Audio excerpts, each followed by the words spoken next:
plusieurs fois, et on l'a même évoqué en début de ce cours, c'est afin de fermer la porte à toute polémique entre les serviteurs d'Allah et leur Seigneur, Allah Azza wa Jal, afin qu'ils ne leur disent pas « Oh Allah, tu ne nous as envoyé personne ». Le shirk nous dit « Puisque la récompense d'Allah, le paradis, et le châtiment d'Allah, l'enfer, sont tributaires, sont dépendantes, sont les conséquences de notre cheminement vers la voie du bien ou de notre cheminement vers la voie du mal. » C'est-à-dire que le paradis est la conséquence de notre obéissance et l'enfer est la conséquence de notre désobéissance.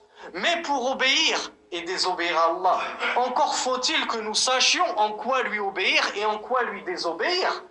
Qu'est-ce que l'obéissance d'Allah? Qu'est-ce que la désobéissance d'Allah? Car si nous ne le savions pas, le shirk nous dit, nous pourrions objecter à Allah au jour dernier, « Oh mon Seigneur, tu ne m'as envoyé personne pour me dire qu'il fallait prier. Tu ne m'as envoyé personne pour me dire que égorger pour un djinn, c'était du shirk. Tu ne m'as envoyé personne pour me dire que ceci était obligatoire et ceci était haram. » Donc le shirk nous dit, puisque le châtiment et la récompense sont tributaires de l'obéissance et de la désobéissance, cela induit obligatoirement qu'Allah nous envoie des messagers afin de nous expliquer qu'est-ce que l'obéissance d'Allah, qu'est-ce que la désobéissance à Allah, afin de couper court aux arguments des gens. Et il nous cite le verset où Allah Azza wa Jal nous dit des messagers, c'est-à-dire nous avons envoyé des messagers en guise de bonne annonce, la bonne annonce du paradis pour les croyants, et en guise d'avertisseur, je vous avertis contre un châtiment ignominieux et imminent pour ceux qui refusent ce message du tawhid, afin qu'il n'y ait plus pour les gens un hujja, un argument contre Allah tabaraka wa ta'ala après l'envoi des messagers. Maintenant, Allah nous a envoyé un messager, plus d'arguments pour qui que ce soit, et Allah est certes sage et puissant. Oui, il est certes puissant et sage. Qu'est-ce que ça veut dire? Ça veut dire que Muhammad, sallallahu alayhi wa sallam, il a été envoyé à qui et pour quelle époque? Et toi, tu joues pas. T'es puni au coin. Il a été envoyé pour toute l'humanité. Ouais. Entière et pour toute l'humanité entière. Et pour quelle époque? Jusqu'à la fin des temps. Jusqu'à la fin des temps. Oui, au début. Naam, asabta. Muhammad sallallahu alayhi wa sallam, ce n'est pas comme on l'entend grossièrement chez malheureusement certains musulmans. C'est le prophète des Arabes. Non, Muhammad c'est pas le prophète des Arabes, c'est le prophète de l'humanité tout entière. Il a été envoyé à l'humanité tout entière. Et est-ce que c'est le prophète d'il y a 1400 ans seulement, et qu'il a été envoyé pour prêcher seulement à son peuple à lui, et ensuite, après sa mort, c'est bon, on arrête la da'wa? Ou bien sa da'wa doit continuer de se propager par le biais de ses califes bien guidés, par le biais des ahlul ilm, les savants? Le message de Muhammad sallallahu alayhi wa sallam est destiné à l'humanité tout entière jusqu'à la fin des temps, à tel point qu'on a dit que quand Jésus reviendra, et avant lui le Mahdi, ils jugeront bil Qur'an wa sunnah, sunnati nabi sallallahu alayhi wa sallam. Donc ce Coran est destiné à perdurer et à être la loi à suivre et le message à suivre jusqu'à la fin des temps. C'est pour ça que parmi les miracles du Coran, il est resté inchangé depuis plus de 1400 ans. On ne pourra jamais le modifier. Pourquoi? Parce qu'il est destiné à être lu jusqu'aux dernières générations, jusqu'à ce que, comme on l'a dit la semaine dernière, Allah l'élève auprès de lui. Donc, puisque l'islam, puisque la religion qui a apporté Mohammed ainsi que tous les messagers, c'était l'islam, c'est la soumission à Allah tabaraka wa ta'ala.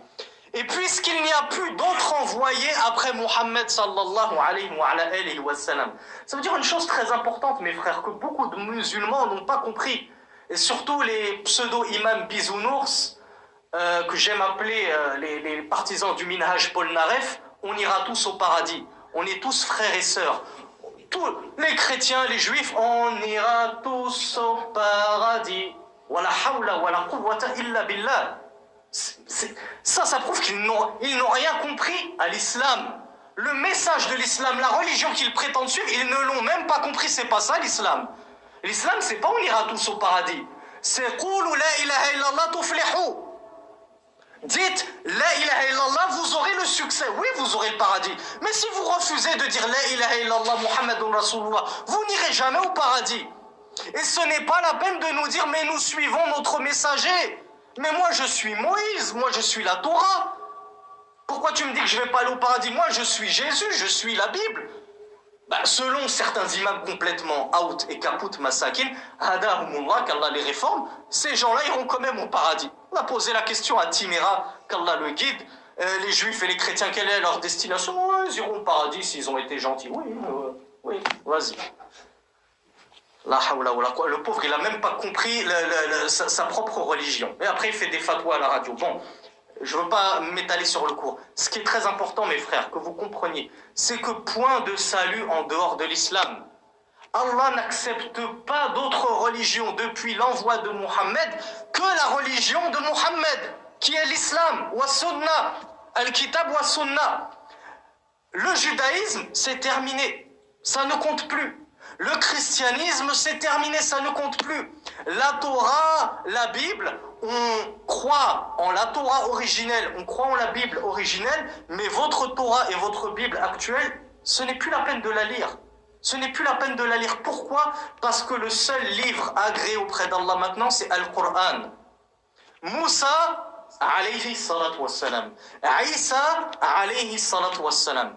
Que la paix d'Allah soit sur eux, Moïse et Jésus. Mais quel est le dernier messager à suivre? Ce n'est pas eux, c'est Mohammed sallallahu alayhi wa sallam. Car de la même façon, comme on l'a dit en début de cours, que Jésus est venu pour apporter quelques modifications à la loi mosaïque, il est venu pour le rendre licite, ce que auparavant Allah Azza wa Jal a rendu illicite, eh bien notre messager Mohammed sallallahu alayhi wa sallam de la même façon est venu ainsi. Il est venu nous rendre licite certaines choses qui leur ont été illicites, et il est venu nous rendre illicites certaines choses qui leur auraient été à eux licites. La consommation de vin, on l'a dit, le vin c'est licite chez les chrétiens et les juifs, ça ne leur a pas été interdit. Mais maintenant c'est interdit, pourquoi? Parce qu'on suit Al-Qur'an wa Sunnah. Ce n'est pas la peine de dire moi je suis que Moïse. وَإِذَا قِيلَ لَهُمْ آمِنُوا بِمَا أُنزِلَ إِلَيْكُمْ أو وإذا قيل لهم آمنوا بما أنزل الله قالوا نؤمن بما أنزل علينا ويكفرون بما ورائه وهو الحق مصدقا لما معهم. Et lorsqu'on leur dit croyez en ce qui a été descendu, c'est-à-dire Al-Qur'an, croyez en le message de Mohammed sallallahu alayhi wa sallam, ô vous les gens du livre.